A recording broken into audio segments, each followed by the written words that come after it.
বিশ্ববিদ্যালয়ের যারা শিক্ষার্থী কিংবা পুরো বাংলাদেশের যে শিক্ষার্থী যারা রয়েছে তারা কিন্তু একটি যৌক্তিক দাবি আদায়ের লক্ষ্যেই লড়ছিল আসলে।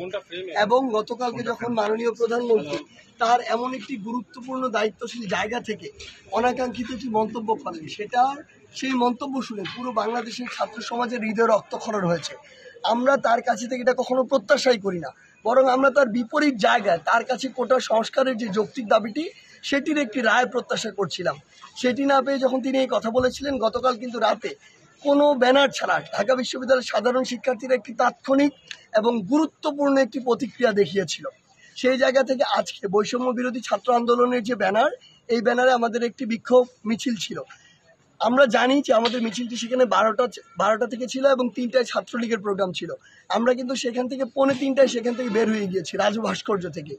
এরপর আমাদের যে প্ল্যান ছিল যে আমরা ভিসি চত্বর হয়ে শহীদ মিনারে যাব, কিন্তু আমরা ভিসি চত্বর যাওয়ার আগেই জানতে পারি যে বিজয় 71 হলে আমাদের বৈষম্য বিরোধী ছাত্র আন্দোলনের কয়েকজন সমন্বয়ক এবং সহসমন্বয়ক সহ বেশ কিছু শিক্ষার্থীকে আটকে রাখা হয়েছে এবং সেখানে ইট পাটকেল ছোড়ার যে বিষয়টি সেটি চলছে এবং বেশ কয়েকজন আহত হয়েছে। এখন দেখুন, এই সাধারণ শিক্ষার্থীরা তো একটি যৌক্তিক দাবি নিয়ে লড়ছে এবং তারা আমাদের সহযোদ্ধা। আমরা যদি তাদেরকে রেখে চলে যাই তাহলে তাদের সাথে অনেক বড় অনাকাঙ্ক্ষিত ঘটনা ঘটতে পারে। এটাকে সামনে রেখেই আসলে আমরা সেখান থেকে রেজিস্ট্রার বিল্ডিংয়ের সামনে পর্যন্ত গিয়েছিলাম তাদেরকে নিয়ে আসার জন্য। কিন্তু এই স্টুডেন্টরা যখন যাওয়া শুরু করে তখনই সেখানে বিপরীত দিকে ইট পাটকেল এগুলো ছোড়াছুড়ি শুরু হয়ে যায় এবং এই ঘটনাটি তখনই নিয়ন্ত্রণের বাইরে চলে যায়। কিন্তু ঘটনাটি নিয়ন্ত্রণের মধ্যে থাকতো যদি এটি ঢাকা বিশ্ববিদ্যালয়ের অভ্যন্তরীণ শিক্ষার্থীদের দুই পক্ষের মধ্যে একটি লড়াই বা ইট পাটকেল ছোড়াছুড়ি হতো। সবচেয়ে বড় যে কাজটি করেছে এখানে বাংলাদেশ ছাত্রলীগ, ঢাকা বিশ্ববিদ্যালয় ছাত্রলীগ এবং ঢাকা মহানগর উত্তর দক্ষিণ ছাত্রলীগ মিলে শুধু ঢাকা শহর নয়, ঢাকার বাইরে থেকেও বাসে করে, ট্রাকে করে, পিকআপে করে অসংখ্য টোকাই নিয়ে এসেছে তারা এবং তারা এগুলো নিয়ে এসেছে। এর সাথে তাদের দেশীয় অস্ত্র ছিল, আমরা দেখেছি ছুরি ছিল এবং পিস্তল পর্যন্ত ছিল তাদের সঙ্গে। এবং এই মানুষগুলো ঢাকা বিশ্ববিদ্যালয়ে যারা আমার বোনেরা ছিল তাদেরকে তাদের শরীরে হাত দিয়েছে, তাদেরকে ইচ্ছা মতো হেনস্থা করেছে, তাদের সম্ভ্রমহানি করেছে, আমাদের বোনদের রাস্তায় ধাক্কায় ফেলে দিয়ে তাদের উপর পাড়া দিয়ে চলে গিয়েছে। আমরা ছবিতে অসংখ্য দেখেছি যে কিভাবে তারা একটি লাঠি নিয়ে আমাদের বোনদের গায়ে খোঁচাচ্ছে, কিভাবে বোনদের বিভিন্ন শরীর স্পর্শ করছে, কিভাবে আমাদের বোনরা ভয়ে নিঃশ্বাস নিতে পারছে এমন একটি অবস্থা। এই জায়গাটি তৈরি করেছে ছাত্রলীগ।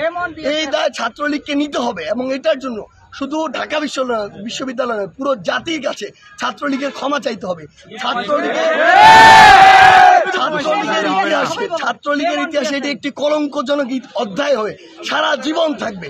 যেই ছাত্রলীগের কথা আমরা বলে থাকতাম আগে যে বঙ্গবন্ধুর হাতে গড়া ছাত্রলীগ, কিন্তু আমরা এখন আমাদের জায়গা থেকে বিশ্বাস করি যে বর্তমান ছাত্রলীগ যে কাজগুলো আজকে করেছে শুধু ঢাকা বিশ্ববিদ্যালয় নয়, পুরো বাংলাদেশে এই ছাত্রলীগ আমার মনে হয় যে ছাত্রলীগের নামের বা ইতিহাসের যে একটি জায়গা সেটিকে চুনকালি মাখিয়ে দিয়েছে।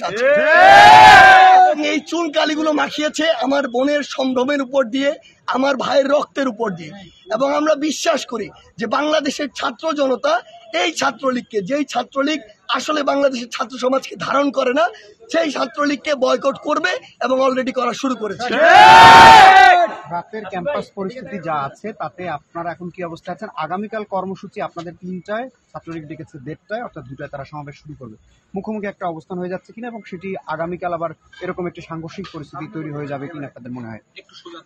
দেখুন, প্রথম জায়গায় যদি বলি, বর্তমানে ঢাকা বিশ্ববিদ্যালয় ক্যাম্পাসের শিক্ষার্থীর মধ্যে যে একটি ভিতরের যে একটি আগুন, সেটির উদ্গীরণ মাত্র শুরু হয়েছে।